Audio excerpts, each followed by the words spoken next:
Hello, good morning everyone. आज हम लोग सच्ची पढ़ाई पढ़ेंगे, जो हमारे हिंदी पाठमाला के पाठ 2 में दिया गया है। इस पाठ में यह बताया गया है कि हमें लोगों को सहयोग और मदद करनी चाहिए, जिससे वो भी अपने जीवन में आगे बढ़ सके। विद्यालय में जाकर पुस्तकें पढ़ना ही सच्ची पढ़ाई नहीं है, वरन मित्रता, सहयोग, सहायता और प्रेम भाव को सीखना भी पढ़ाई ही है। नमिता कक्षा की सबसे होशियार लड़की थी। कोई भी प्रश्न अध्यापक पूछे तुरंत जवाब दे देती। तब तक बहुत लोग सोच विचार ही करते रहते हैं।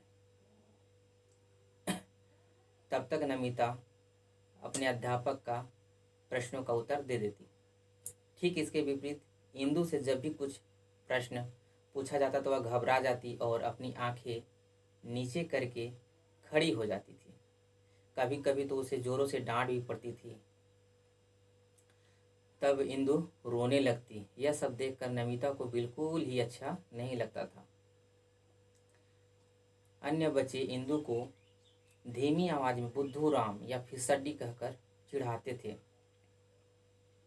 एक दिन आधी छुट्टी के समय नमिता ने देखा कि इंदु उदास और अकेली विद्यालय के लॉन की बेंच पर बैठी है।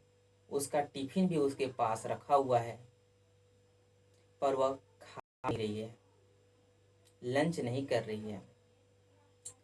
नमिता उसके पास जाकर पूछती है कि तुमने लंच की या किया कि नहीं? तो इंदु बोली, अभी मन नहीं है। नमिता बोलती है, नहीं नहीं, तुम्हारी मम्मी कितने प्यार से तुम्हारे लिए लंच बनाकर देती है। यदि तुम इसे नहीं खाओगी तो उन्हें बुरा लगेगा और तुम कमज़ोर भी हो जाओगी।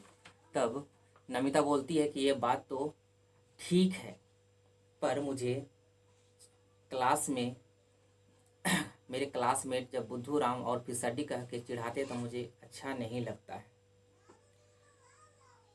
और वो ऐसा कहकर रुआसी मतलब रोने जैसा कर देती है। नमिता समझाती है कि वे बहुत गलत करते हैं, पर तुम फिक्र न करो, मैं तुम्हारी सहायता करूंगी।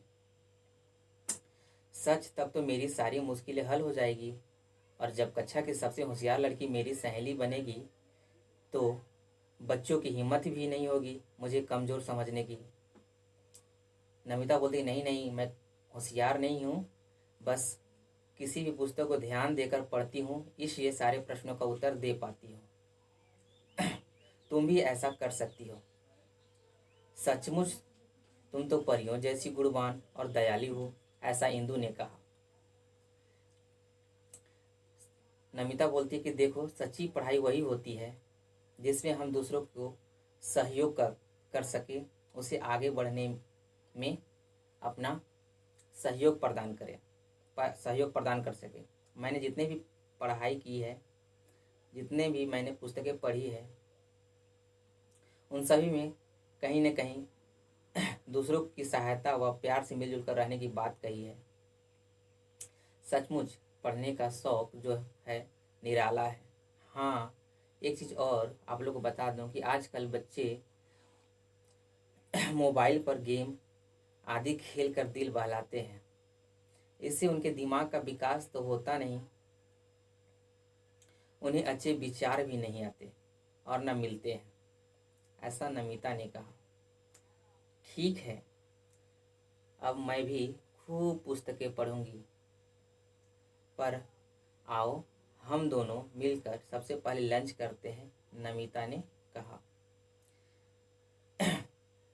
इंदु बोलती है, ठीक है, चलो लंच करते हैं, नमिता ने कहा, और दोनों टिफिन खोलकर खाने लगे।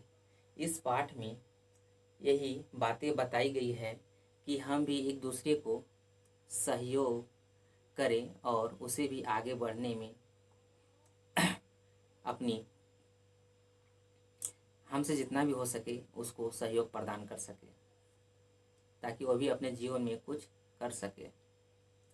देखा छात्रों, ये सच्ची पढ़ाई के माध्यम से कितनी अच्छी बात, कितना अच्छा मैसेज लोगों को दिया गया है।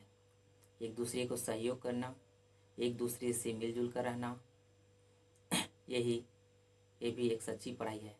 हमें भी अपने विद्यालय में अपने कक्षा के सभी छात्र छात्राओं से मिलजुल कर रहना चाहिए और उनका सहयोग करना चाहिए।